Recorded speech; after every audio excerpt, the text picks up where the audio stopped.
সংস্কার কমিশনের রিপোর্টে দ্বিকক্ষ বিশিষ্ট সংসদ, নাবোর্ড, ইসি গঠন আইন সহ নানা সুপারিশ, নতুন বাংলাদেশের সনদ হারিয়ে যাবে না বললেন প্রধান উপদেষ্টা। ভবিষ্যতে যে নির্বাচন হবে এটার ভিত্তিতে, এই চার্টার ভিত্তিতে, সেটাও যেন ঐক্যমতের সরকার। অরফানেজ ট্রাস্ট মামলায় খালেদা জিয়া সহ সব আসামি খালাস, বিএনপি প্রধান প্রতিহিংসার শিকার পর্যবেক্ষণ প্রধান বিচারপতির। ফ্যাসিস্ট সরকার যা বলতো সেভাবেই এই জাজমেন্ট হতো এবং বেগম খালেদা জিয়া এবং অন্যান্যদের বিরুদ্ধে সেই রকম জাজমেন্টই এখানে হয়েছে। কাল সর্বদলীয় বৈঠকে চূড়ান্ত হবে জুলাই প্রোক্লেমেশন। দলিল হিসেবে নিখুঁত করতেই বিলম্ব, প্রতিফলন থাকবে সব পক্ষের আকাঙ্ক্ষার। ছাগলকাণ্ডে আলোচিত মতিউর ও তার স্ত্রী সাবেক উপজেলা চেয়ারম্যান গ্রেফতার, ডিবি কার্যালয় থেকে আজই নেওয়া হবে আদালতে। নানা নাটকীয়তার পর দক্ষিণ কোরিয়ায় অভিশংসিত প্রেসিডেন্ট ইয়ন সুক গ্রেফতার, আটকের সময় অনুগত বাহিনী আর সমর্থকদের সাথে পুলিশের সংঘর্ষ।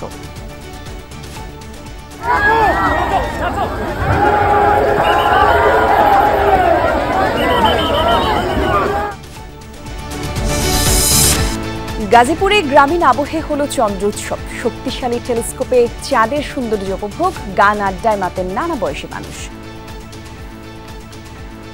খুব কাছ থেকে নিয়ে চাঁদটা দেখছি, খুব সুন্দর উপভোগ করতেছি। ওই চাঁদের আলোটা যখন আমার মনের চাঁদ যেটা ওর গায়ে পড়ছে, ওকে দেখতে আরো সুন্দর লাগছে।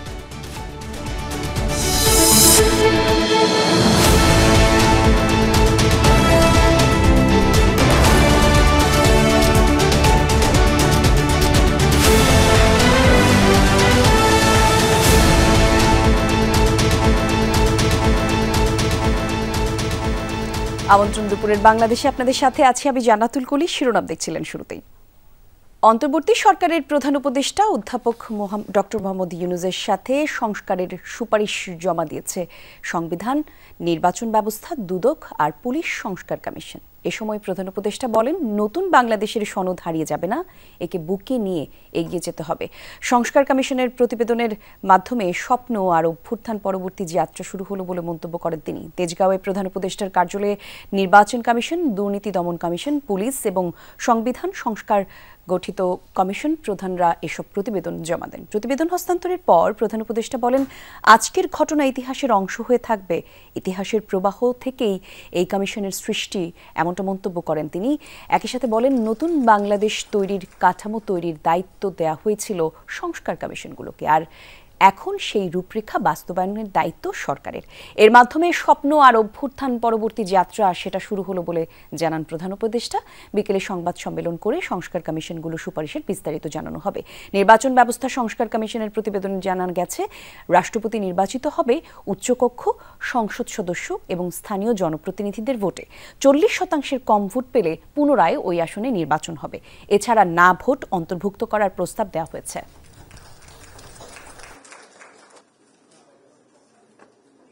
এটা গণঅভ্যুত্থানের একটা চার্টার তৈরি হয়, ওই যে নতুন বাংলাদেশের চার্টার, সেই হবে চার্টার। সেই চার্টার মতক্ষের ভিত্তিতে হবে, নির্বাচন হবে, সবকিছু হবে, কিন্তু চার্টার হারিয়ে যাবে। বাঙালি জাতি একটা সনদ, যে সনদ আমরা বুকে নিয়ে অগ্রসর হব। নির্বাচন তারই একটা অংশ হবে, চার্টারের একটা অংশ হবে, ঐক্যমতের নির্বাচন হবে।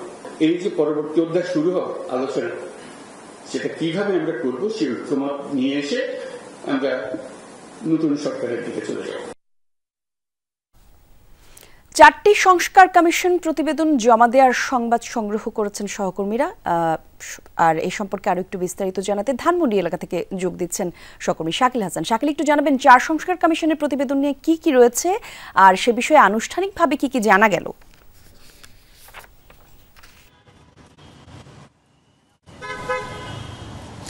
সকাল 11টায় প্রধান উপদেষ্টার কার্যালয়ে আজকে 4টি সংস্কার কমিশন অর্থাৎ দুর্নীতি দমন সংস্কার কমিশন, নির্বাচন ব্যবস্থা সংস্কার কমিশন, সংবিধান সংস্কার কমিশন এবং পুলিশ সংস্কার কমিশনের প্রতিবেদনগুলো কমিশনের প্রধান সহ অন্যান্য সদস্য যারা ছিলেন তারা উপস্থিত হয়ে তারা সেই প্রতিবেদনগুলো প্রধান উপদেষ্টার কাছে জমা দিয়েছেন এবং সেই প্রতিবেদনগুলোতে নানা ধরনের সুপারিশ এই কমিশন 4টি করেছে।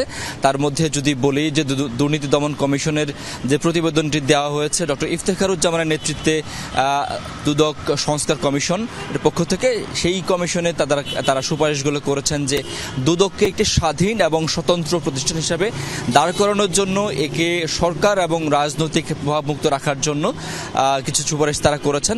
সেখানে তারা বলেছেন যে দুদকের যারা কর্মকর্তা রয়েছেন তাদের নিয়োগ এবং পদোন্নতির ব্যাপারটি সেটি যেন স্বচ্ছ এবং নির্মোহ পদ্ধতিতে হয়, সেটির সুপারিশ তারা করেছেন।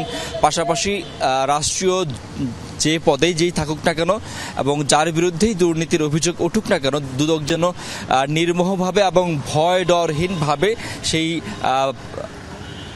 সেই তদন্তগুলো করতে পারে এবং প্রতিবেদনগুলো তৈরি করতে পারে, তার জন্য কিছু সুপারিশ করা হয়েছে। পাশাপাশি সংবিধান সংস্কার কমিশনে বেশ কিছু পরিবর্তনের সুপারিশ করেছে, যেমন দ্বিকক্ষ বিশিষ্ট পার্লামেন্টের কথা বলা হয়েছে।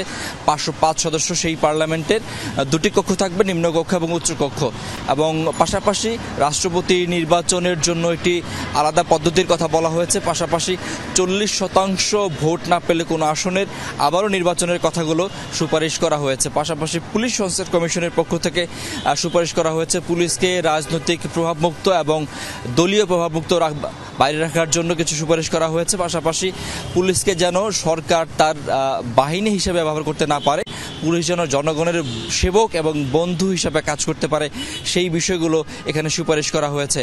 আর নির্বাচন ব্যবস্থা সংস্কারের বিষয়টিতে বলা হয়েছে যে নির্বাচন ব্যবস্থাকে ঢেলে সাজাতে হবে এবং বিশেষ করে নির্বাচন কমিশন গঠন করার ক্ষেত্রে যে সার্চ কমিটি করা হয়, সেই সার্চ কমিটি সরকারি দল, বিরোধী দল সহ সব দলের ঐক্যমত্যের ভিত্তিতে যেন সেই সদস্যরা নিয়োগ পান, সেটি নিশ্চিত করার জন্য সুপারিশ করা হয়েছে।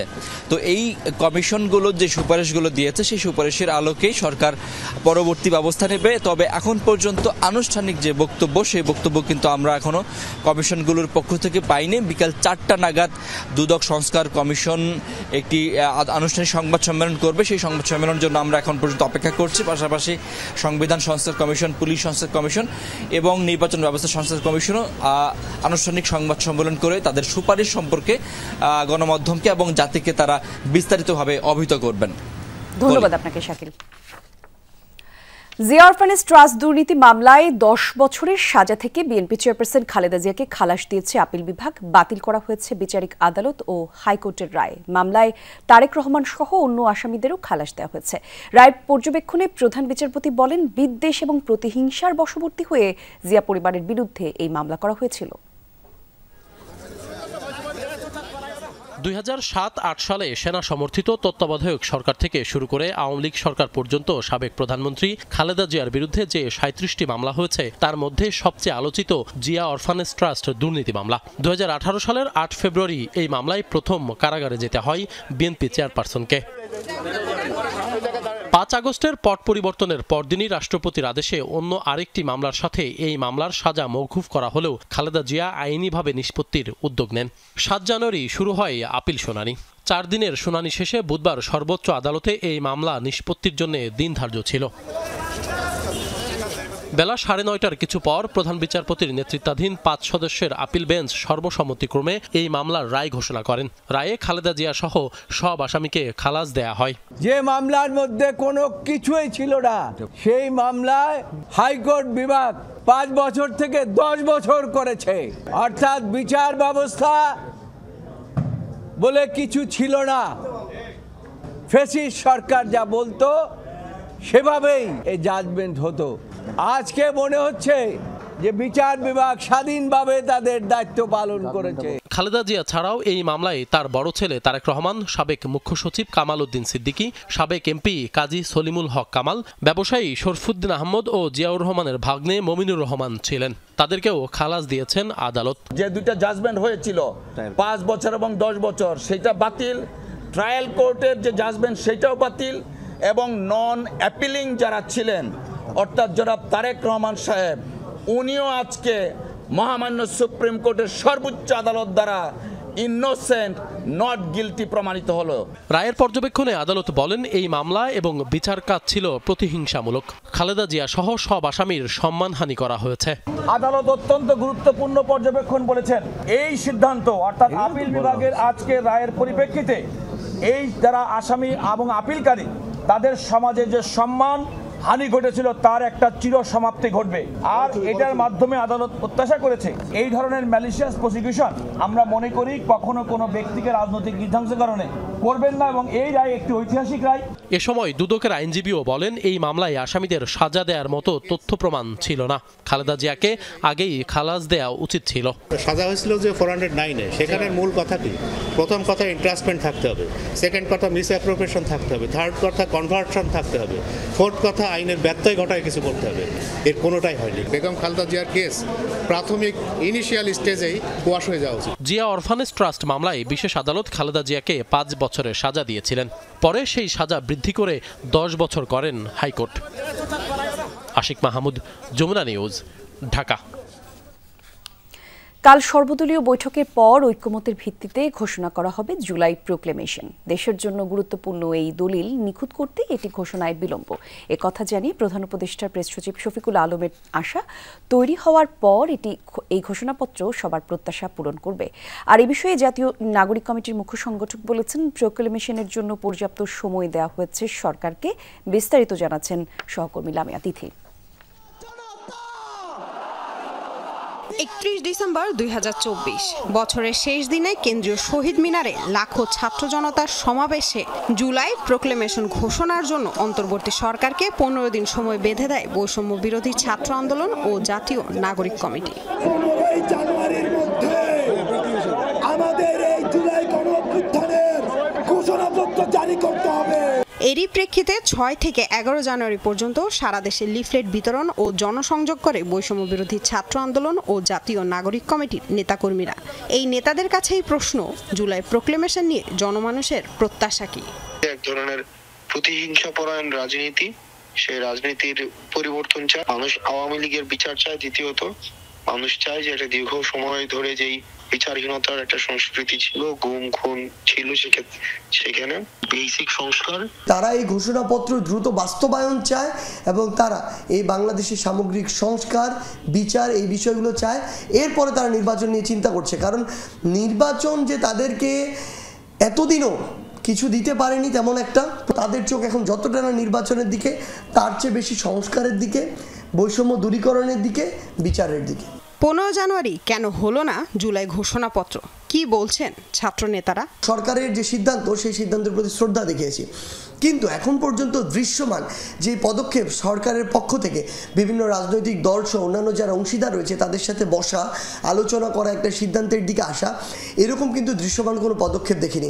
আমরা আমাদের জায়গা থেকে সিদ্ধান্ত নিব যে আগামীর বাংলাদেশে এই ঘোষণাপত্র কিভাবে সামনে নিয়ে আসতে হয়, কিভাবে অভ্যুত্থানের স্পিরিটকে ধারণ করে দেশ এবং দেশের মানুষের জন্য কাজ করতে হয়। আমরা যেহেতু প্রস্তাবনা দিয়েছি, আমাদের প্রস্তাবনা যেহেতু, সেক্ষেত্রে আমাদের সাথে বসার এই বিষয়টা এখন একটা পেসিভ বিষয়, কিন্তু রাজনৈতিক দলগুলোর সাথে এই বিষয়গুলো নিয়ে ফর্মালি কথা হয়েছে কিনা? সবগুলো রাজনৈতিক দলের সাথে ফর্মালি কথা হয়নি এখনো। প্রোক্লেমেশন ঘোষণা নিয়ে প্রধান উপদেষ্টার প্রেস সচিব শফিকুল আলম জানান, এটি ছাত্র জনতার গণ অভ্যুত্থানের দলিল, তৈরি করা হবে সবার ঐক্যমতে। তার আশা, দেরি হওয়ার কারণ বুঝবে ছাত্র জনতা, যেটা সবার আকাঙ্ক্ষাকে রিফ্লেক্ট করবে আর ডিজায়ারকে তুলে ধরবে, যেটা সবাই মিলে এগ্রি করবেন। না, আমরা আশা করি যে স্টুডেন্টরা বুঝবেন যে বিষয়টা, মানে ওনারা চাচ্ছিলেন, আমরা যথেষ্ট তাড়াতাড়ি করেছি, এখন জাস্ট 1-2 দিন বা কিছুদিন দেরি হবে, বাট আমার মনে হয় যে they will be happy. Lamia Tithi, Jamuna news, Dhaka. জুলাই আগস্টের আন্দোলনে যেসব আইন শৃঙ্খলা বাহিনী বাড়াবাড়ি করেছে, গুলি চালিয়েছে, তাদের সবাইকে ধরা হচ্ছে। তদন্ত করে দোষী বাকি সদস্যদের ধরা হবে বলে জানিয়েছেন স্বরাষ্ট্র উপদেষ্টা অবসরপ্রাপ্ত লেফটেন্যান্ট জেনারেল জাহাঙ্গীর আলম চৌধুরী।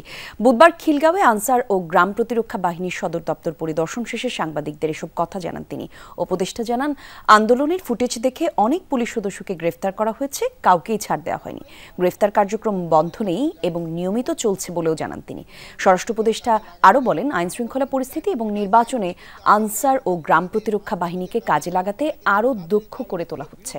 বাহিনীটিতে তরুণদের যুক্ত করার উদ্যোগ নিয়েছে সরকার। সবসময় কাজের মধ্যে থাকতে চাওয়ার ব্যাপারে আনসার বাহিনীর দাবি মেনে নেওয়া হচ্ছে বলেও জানান জাহাঙ্গীর আলম। এর আগে সকালে স্বরাষ্ট্র উপদেষ্টাকে আনসার সদর দপ্তরে গার্ড অফ অনার দেওয়া হয়।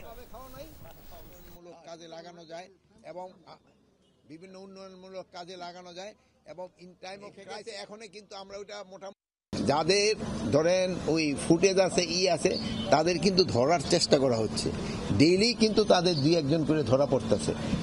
আপনারা হয়তো জানেন যে মতিউর যে ছাগল এই মতিউর সেও কিন্তু ধরা পড়ছে, তারও কিন্তু এতদিন ধরা যায় না। মানে যে আসে না কেন সবারই কিন্তু আইনের আওতায় আনা হবে।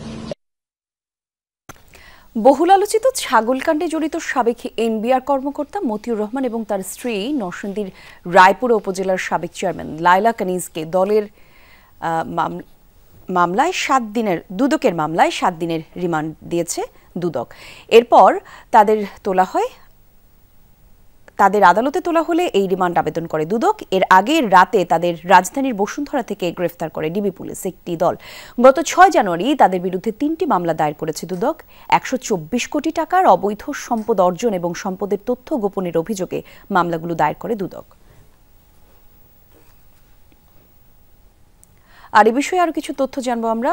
মেট্রোপলিটন ম্যাজিস্ট্রেট আদালত প্রাঙ্গণ থেকে যোগ দিচ্ছেন সহকর্মী শামীম রেজা। জানাবেন একটু শামীম, রিমান্ডের আবেদনের বিষয়ে আদালত কি কোনো আদেশ দিয়েছে? বহুল আলোচিত ছাগল কাণ্ডে এনবিআর সদস্য মতিউর রহমানকে আসলে আদালতে এখন পর্যন্ত হাজির করা হয়েছে কিনা সেটা জানা যায়নি। তবে তার স্ত্রী লায়লা কানিজকে আদালতে হাজির করা হয়েছে। রাতেই তাদেরকে গ্রেপ্তারের পর বেলা 12টা নাগাদ দুদক থেকে একটি প্রতিনিধি দল ডিবি কার্যালয়ে আসেন। এ সময় তাদেরকে কিছু সময় তারা জিজ্ঞাসাবাদ করেন এবং জিজ্ঞাসাবাদের এক পর্যায়ে 12:30টার দিকে আসলে তারা আসলে তাকে নিয়ে আদালতে আসেন। তার স্ত্রীকে মহানগর দায়রা জজ কোর্টে হাজির করা হয়। সেখানে দুদকের পক্ষ থেকে তার স্ত্রীর বিরুদ্ধে আরো বেশি জিজ্ঞাসাবাদের জন্য 7 দিনের আবেদন করেছে দুদক থেকে। দুদক কর্তৃপক্ষ বলছে এই 7 দিনের আবেদন করা হয়েছে, এর মধ্যে দিয়ে আদালত যে কয়দিনের আসলে রিমান্ড মঞ্জুর করেন সেই আলোকে আরও কিছু তথ্য বের হয়ে আসবে। দুদক বলছে যে তাদের 124 কোটি টাকা অবৈধ সম্পদ উপার্জনের মামলা এবং তথ্য গোপনের অভিযোগেই তাদেরকে আসলে গ্রেপ্তার দেখানো হয়েছে।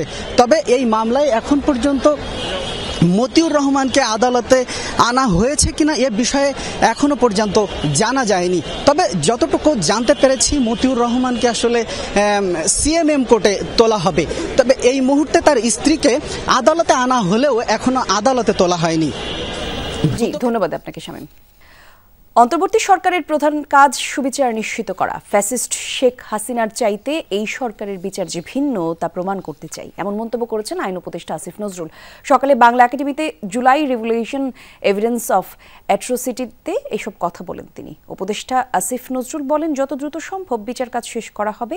তিনি আরও জানান, সংস্কারের উদ্দেশ্যে আর যেন কোনো শাসক শেখ হাসিনার মতো নির্মম হয়ে উঠতে না পারে, এটাই তাদের উদ্দেশ্য। এ সময় আন্তর্জাতিক অপরাধ tribunal chief prosecutor Tajul Islam বলেন, অতীতে ট্রাইব্যুনাল যেভাবে কলঙ্কিত করা হয়েছিল এবার তেমনটা হবে না। ন্যায় বিচার নিশ্চিত করা এবং যথাযথ প্রক্রিয়ার বিচার এগিয়ে নিতে কিছুটা সময় দিতে শহীদ পরিবারের প্রতি অনুরোধ জানান তিনি।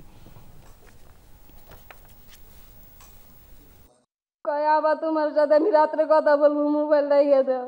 সকালে আজকে আইলে আমার ভাই আমার বাড়ির যাইতো, কিন্তু সেই রায় তারা আর আইলো না, আমার ভাই আমার সাথে কথা বললো না। গোটা বাংলাদেশ জুড়ে যে অফেন্সটা হয়েছে সেগুলোকে যদি ক্রিস্টাল ক্লিয়ার করে উপস্থাপন করতে হয়, আমাদের একটা যুক্তিসঙ্গত সময়ের প্রয়োজন। কিন্তু সেটা আননেসেসারিলি অনেক লম্বা সময় যাতে না হয় সে ব্যাপারে আমাদের তদন্ত সংস্থা এবং আমরা সাংঘাতিকভাবে সক্রিয় আছি এবং সচেতন আছি। পুলিশকে রাজনৈতিক প্রভাবমুক্ত এবং নিরপেক্ষ সংস্থা হিসেবে গড়ে তুলতে কাজ করছে অন্তর্বর্তীকালীন সরকার এবং পুলিশ সংস্কার কমিশন, এমনটাই বলেছেন পুলিশের মহাপরিদর্শক বাহারুল্লাহ আলম।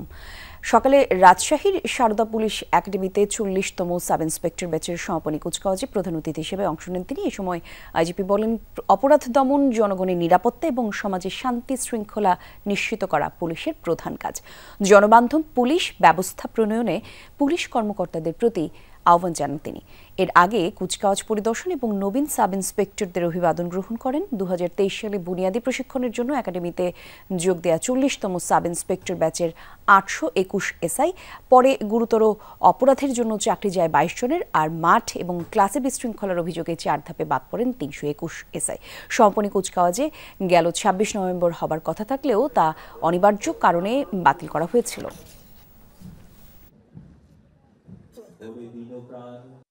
পুলিশ সংস্কার কমিশন কাজ করছে।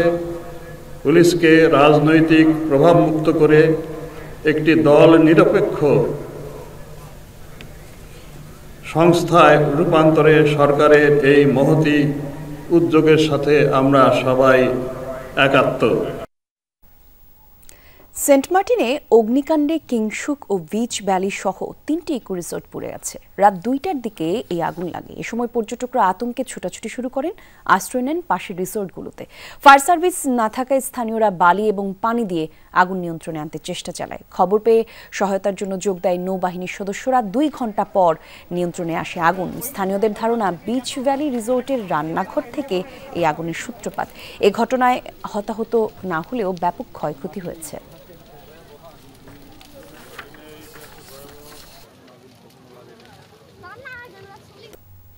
গত বছরের 23 অক্টোবর নিষিদ্ধ ঘোষণার পর থেকে আন্ডারগ্রাউন্ডে আওয়ামী লীগের সহযোগী সংগঠন ছাত্রলীগের নেতাকর্মীরা, আর এই অবস্থা থেকেই বিভিন্ন সময়ে নিজেদের অস্তিত্ব জানান দেওয়ার চেষ্টা করছে তারা।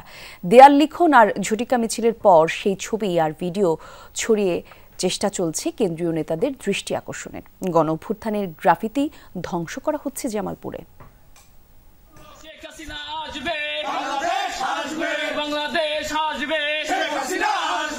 শীতের রাত বাড়লেই ঘুমিয়ে যায় শহর। শুনশান জনপদে জেগে ওঠে ছাত্রলীগের আন্ডারগ্রাউন্ড নেতাকর্মীরা। নিষিদ্ধ ঘোষিত সংগঠনের পক্ষে দেয়াল লিখনে ভরে উঠেছে জামালপুরের অলিগলি।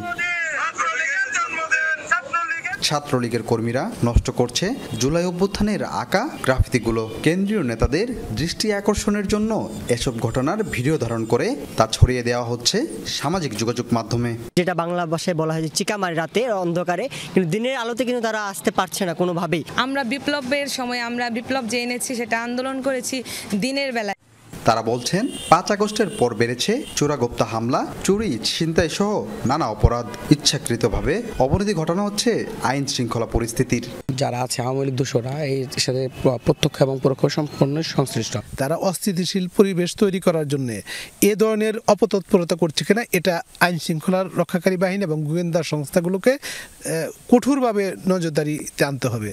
এই অবস্থার জন্য দলের দুর্নীতিগ্রস্ত নেতাদের ভুল সিদ্ধান্ত ও ইন্ধনকারীদের দুষছেন জেলা শহর ছাত্রলীগের সাবেক সভাপতি। বলছেন, ছাত্র সংগঠনের কর্মকাণ্ডে তৃণমূল কর্মী ও সমর্থকরা হুমকির মুখে পড়েছেন।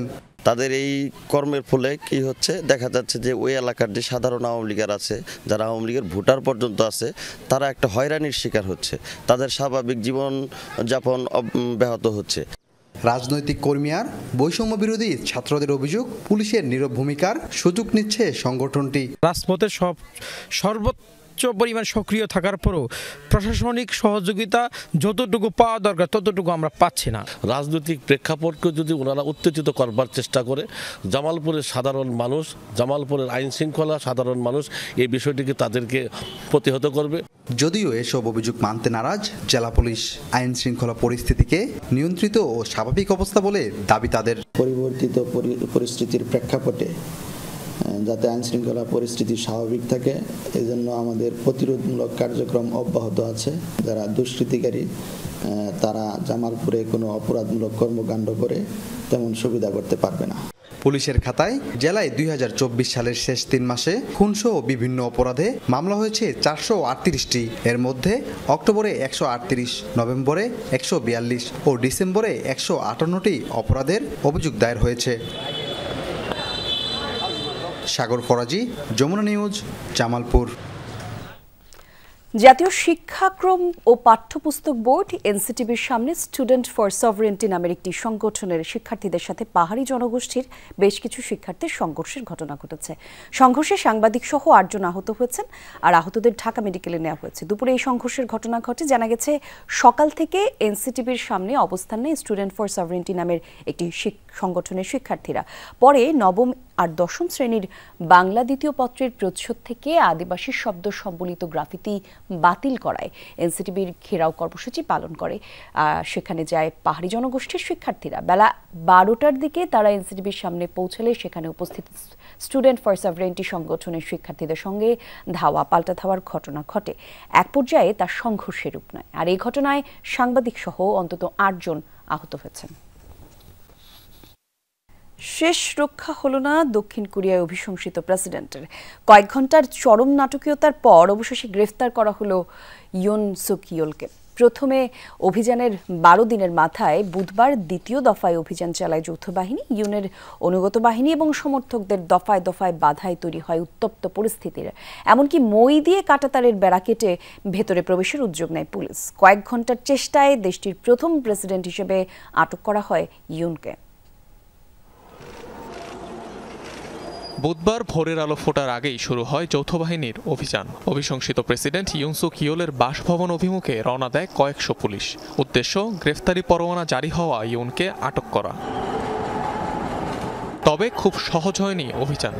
অভিশংসিত প্রেসিডেন্টের সমর্থকদের বাধায় বেগ পেতে হয় নিরাপত্তা বাহিনীর সদস্যদের। বেঁধে যায় তুমুল সংঘর্ষ, আহত হন বেশ কয়েকজন, ধরপাকড় করা হয় অনেককে। অভিযানের খবর পেয়ে ইয়নের বাসভবনের সামনে জড়ো হতে থাকেন তার ঘনিষ্ঠ আইন প্রণেতারাও। বন্ধ করে দেয়া হয় বাসভবনে প্রবেশের সব রাস্তা। পরপর 3টি ব্লকেট পেরিয়ে বাসভবনের সামনে অবস্থান নেয় পুলিশ সদস্যরা। ঘিরে ফেলে চারদিক। সেখানেও পড়তে হয় প্রেসিডেন্সিয়াল সিকিউরিটি সার্ভিসের তোপের মুখে। উপায় না পেয়ে এমনকি মই দিয়েও ভেতরের চত্বরে ঢোকার চেষ্টা করে নিরাপত্তা কর্মীরা। এক পর্যায়ে প্রেসিডেন্ট ভবনে প্রবেশে সফল হন তারা। কয়েক ঘন্টার চেষ্টার পর আটক করা হয় ইয়ন সুক ইয়োলকে। এরপর দুর্নীতি তদন্তকারী কার্যালয়ে নেওয়া হয় অভিশংসিত প্রেসিডেন্টকে। গেল মাসে সামরিক আইন জারির ব্যর্থ চেষ্টার জেরে অভিশংসিত হন প্রেসিডেন্ট ইয়ন সুক ইয়োল। এরপরই তার বিরুদ্ধে গ্রেফতারি পরোয়ানা জারি করেন সিওলের আদালত। চলতি মাসের শুরুতেই ইয়নকে আটকে অভিযান চালিয়েছিল পুলিশ। তবে তার সমর্থক আর অনুগত বাহিনীর বাধার মুখে ব্যর্থ হয় চেষ্টা। অনিক রহমান, যমুনা নিউজ। রক্তপাত এড়াতেই তদন্তকারী কর্মকর্তাদের সামনে হাজির হওয়ার সিদ্ধান্ত নিয়েছে বলে জানিয়েছে দক্ষিণ কোরিয়ার অভিশংসিত প্রেসিডেন্ট ইয়ন সুক ইয়োল। গ্রেফতার হওয়ার আগে এক ভিডিও বার্তায় তার বিরুদ্ধে হওয়া তদন্তকে অবৈধ আখ্যা দেন তিনি। যখন দেখলাম তারা অগ্নি নির্বাপক সরঞ্জাম দিয়ে নিরাপত্তা বেষ্টনী ভাঙার চেষ্টা করছে, তখন আমি তদন্তকারীদের আহ্বানে সাড়া দেওয়ার সিদ্ধান্ত নেই। যদিও এটি অবৈধ পদক্ষেপ, কেবল অনাকাঙ্ক্ষিত রক্তপাত বন্ধে এই সিদ্ধান্ত নিয়েছি। তার মানে এই নয় যে আমি তদন্ত প্রক্রিয়া মেনে নিচ্ছি। গাজায় যুদ্ধ পরবর্তী পরিকল্পনা নিয়ে বক্তব্য রাখতে গিয়ে চরম বিব্রতকর পরিস্থিতিতে পড়লেন মার্কিন পররাষ্ট্রমন্ত্রী অ্যান্টনি ব্লিংকেন। ওয়াশিংটনে আটলান্টিক কাউন্সিলের আয়োজনে পড়েন ফিলিস্তিনিপন্থীদের তোপের মুখে গণহত্যার দোষর এবং যুদ্ধাপরাধী আখ্যা দেয়া হয় তাকে। বিক্ষুব্ধ নাগরিকদের প্রতিবাদে বক্তৃতা থামিয়ে দিতেও বাধ্য হন তিনি। গাজায় যুদ্ধবিরতি নিয়ে জোরালো হয়েছে আশাবাদ। এরই মধ্যে উপত্যকায় যুদ্ধ পরবর্তী শাসন ক্ষমতা নিয়ে আরেক দফায় শুরু হয়ে গেছে আলোচনা। ওয়াশিংটনে আটলান্টিক কাউন্সিলের আয়োজনে এই ইস্যুতে কথা বলছিলেন যুক্তরাষ্ট্রের পররাষ্ট্রমন্ত্রী অ্যান্টনি ব্লিংকেন। তার বক্তব্য বেশি দূর এগোনোর আগেই শুরু হয় শোরগোল। তাকে যুদ্ধাপরাধী গণহত্যাকারী আখ্যা দিয়ে তীব্র প্রতিবাদ জানান এক ফিলিস্তিনপন্থী নারী।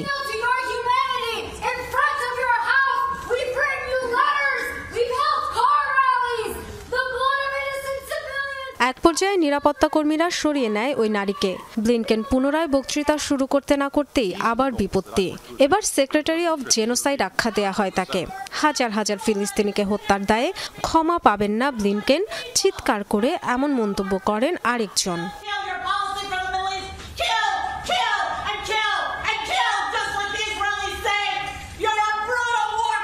তৃতীয়বারের মতো একই ঘটনার পুনরাবৃত্তি হয়। মার্কিন জনগণের করের অর্থে ফিলিস্তিনিদের উপর নিপীড়নের নিন্দা জানান বিক্ষুব্ধ আরেক ফিলিস্তিনপন্থী মার্কিনী।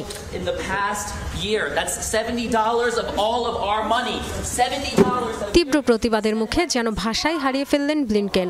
থতমত পরিস্থিতি থেকে নিজেকে সামলে নিয়ে বক্তব্য শুরু করতে বেশ কিছুক্ষণ সময় লেগে যায় তার। Dorothy Tastrin, Jamuna news.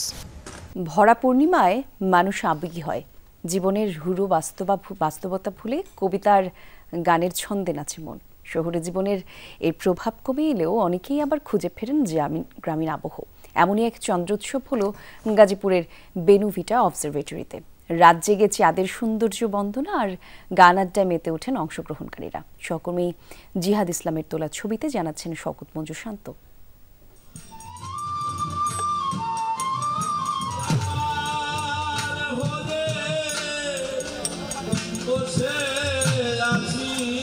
অপার হয়ে বসে থেকে চাঁদের পানে চেয়ে থাকা, অজানা কোনো এক অপেক্ষা, কিংবা আকাশের চাঁদকে সাক্ষী মেনে প্রিয়তমার হাতে হাত রেখে নতুন স্বপ্ন বুনন।